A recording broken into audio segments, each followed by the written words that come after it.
गुरुर्ब्रह्मा गुरुर्विष्णु गुरुदेवा महेश्वर गुरु साक्षात परब्रह्म तस्मै श्री गुरुवे नमः। देखो, गृहस्थ आश्रम से बड़ा सबसे बड़ा माना गया है। गृहस्थ आश्रम में ब्रह्मचारी, गृहस्थ, वानप्रस्थ और सन्यासी, चार आश्रमों का पालन पोषण गृहस्थ करता है। और गृहस्थ से ये चारों आश्रम भी बनते हैं।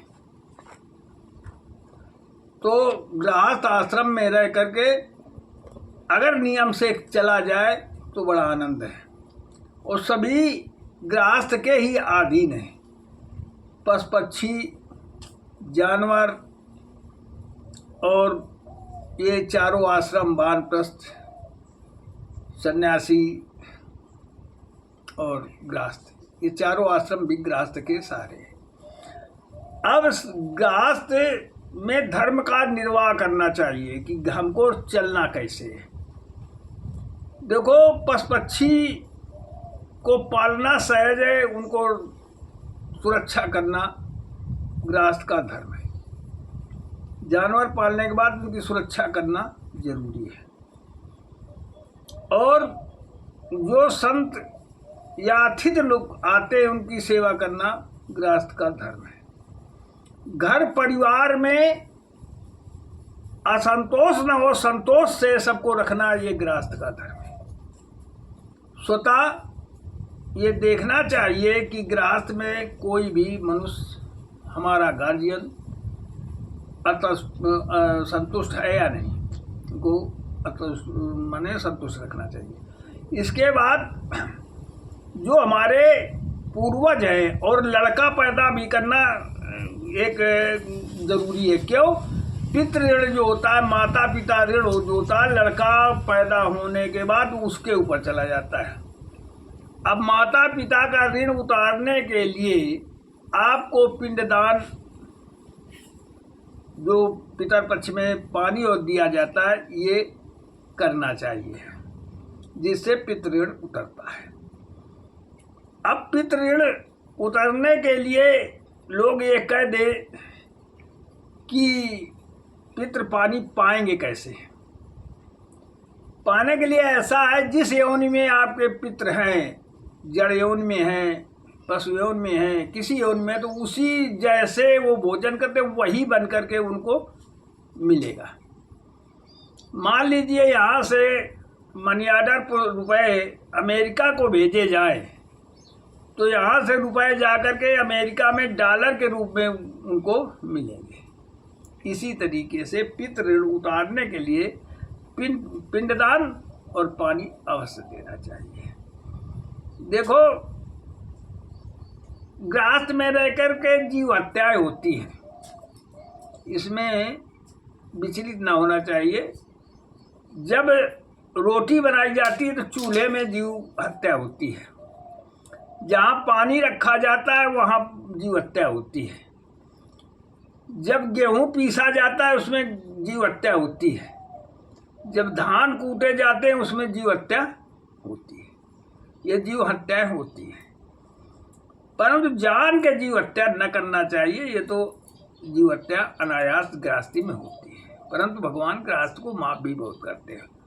तो हमारा कहना है कि गृहस्थ आश्रम सबसे बड़ा है, और गृहस्थ में रह करके अपने नियमों का पालन किया जाए, धर्म से चला जाए, तो गृहस्थ आश्रम सन्यासी या वानप्रस्थ से भी बड़ा है। क्योंकि सभी लोग, जितने लोग हैं, सभी गृहस्थ के सहारे हैं।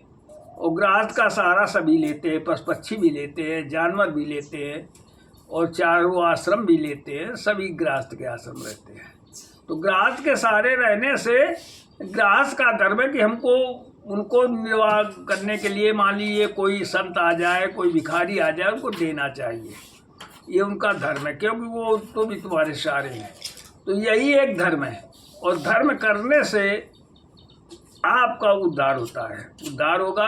और जो ऋण बताया, मैंने जो हत्याएं बताई, इसके लिए जहाँ यज्ञ होते हों या ऐसे चीज़ें होती हों वहाँ कुछ दान करके वो हत्याएं हटा देना, हट जाती हैं। कुछ दान करिए, आप गल्ला का दान करें, किसी चीज़ का दान करें तो दान से वो हत्याएं कम हो जाती हैं, वो मिट जाती हैं।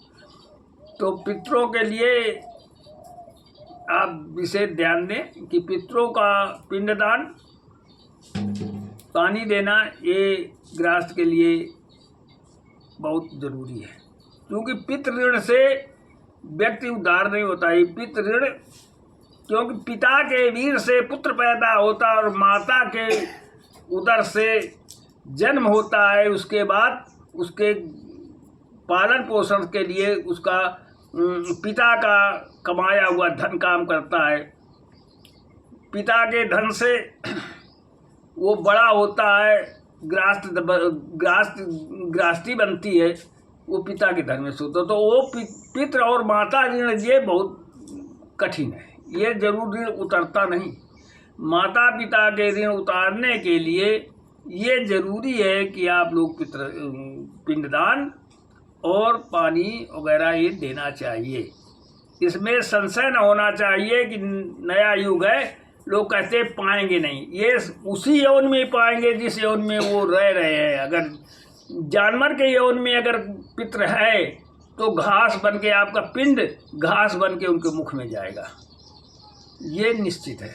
तो मेरा ये कहना है कि गृहस्थ आश्रम से बड़ा है, सबसे बड़ा है, और इसमें नियम और धर्म से चलने वाला व्यक्ति सन्यासी और वानप्रस्थ से भी आगे है। वानप्रस्थ, सन्यासी सब इसी के सहारे है।